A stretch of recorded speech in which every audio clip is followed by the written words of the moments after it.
जय श्री कृष्ण।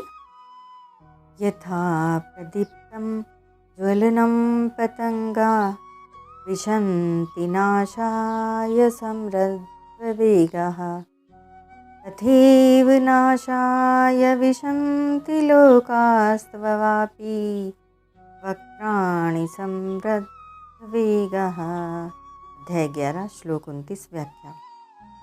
यथा प्रदीप्तं ज्वलनं पतंगा विशन्ति नाशाय समृद्ध वेगः। जैसे हरी हरी घास में रहने वाले पतंगे चातुर्मास की अंधेरी रात्रि में कहीं पर प्रज्वलित अग्नि देखते हैं, उस पर मुग्ध होकर कि बहुत सुंदर प्रकाश मिल गया, हम इससे लाभ ले लेंगे, हमारा अंधेरा मिट जाएगा, उसकी तरफ बड़ी तेज़ी से दौड़ते हैं। उनमें से कुछ तो प्रज्वलित अग्नि में स्वाहा हो जाते हैं, कुछ को अग्नि की थोड़ी सी लपट लग जाती है तो उनका उड़ना बंद हो जाता है और वे तड़पने रहते हैं। फिर भी उनकी लालसा उस अग्नि की तरफ ही रहती है। यदि कोई पुरुष दया करके उस अग्नि को बुझा देता है तो वे पतंगे बड़े दुखी हो जाते हैं कि उसने हमारे को बड़े लाभ से वंचित कर दिया।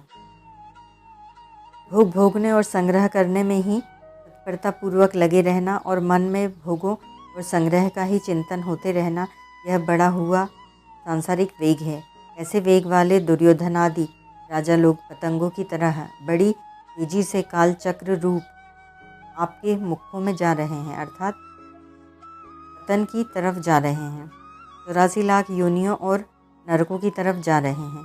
तात्पर्य यह हुआ कि प्रायः मनुष्य सांसारिक भोग, सुख, आराम, मान, आदर आदि को प्राप्त करने के लिए रात दिन दौड़ते हैं। उनको प्राप्त करने में उनका अपमान होता है, निंदा होती है, घाटा लगता है, चिंता होती है, अतः अंतःकरण में जलन होती है और फिर जिस आयु के बल पर वे जी रहे हैं वह आयु भी समाप्त होती जाती है। फिर भी वे नाशवान भोग और संग्रह की प्राप्ति के लिए भीतर से ललायित रहते हैं।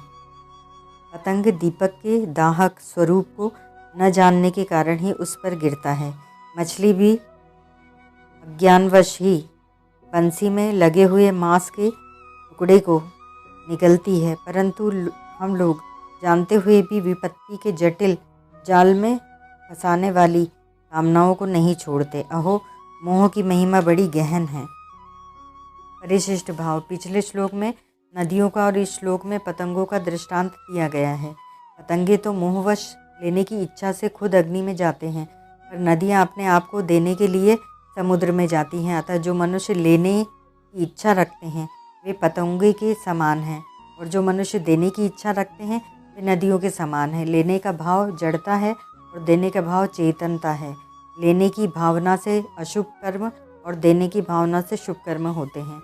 लेने की इच्छा वालों के लिए स्वर्ग है और देने की इच्छा वालों के लिए मोक्ष है, कारण कि लेने का भाव बांधने वाला है और देने का भाव मुक्त करने वाला है। तत्सत।